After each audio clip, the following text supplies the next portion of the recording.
পৃথিবী যখন প্রতিদিন এগিয়ে যাচ্ছে তখন শত সম্ভাবনা থাকার পরও আমরা অনেক পিছিয়ে আছি। এর অন্যতম কারণ হচ্ছে জনসংখ্যার বিশাল একটা অংশ এখনো নিরক্ষর।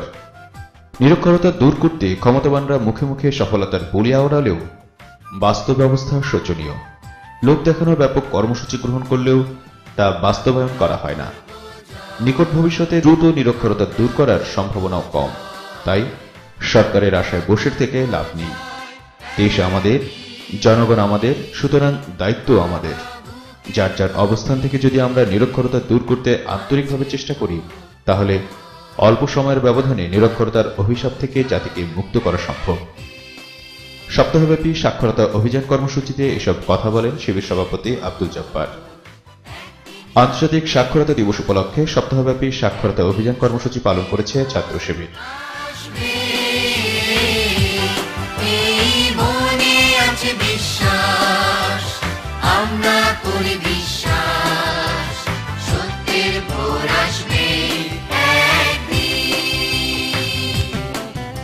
এসব কর্মসূচির আলোকে প্রতিটি জনশক্তিকে একজন নিরক্ষরকে অক্ষরজ্ঞান দান নিশ্চিত করা, উপশাখা ও ওয়ার্ড ভিত্তিক অস্থায়ী ক্যাম্প তৈরি করা, পথশিশু ও শ্রমজীবীদের অগ্রাধিকার দেয়া, পথশিশু, শ্রমিক ও অশিক্ষিতদের মাঝে খাতা কলম, পেন্সিল, চক ডাস্টার, বোর্ড, বর্ণমালার বই বিতরণ করা ও বয়স্ক শিক্ষা কার্যক্রম জোরদার করার নির্দেশনা দেওয়া হয়েছে।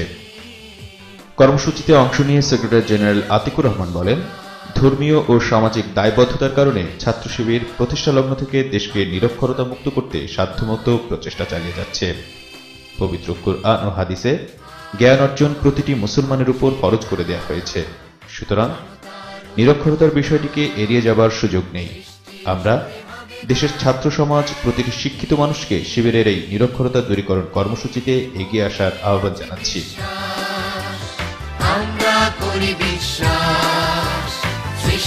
সুরে হবে গান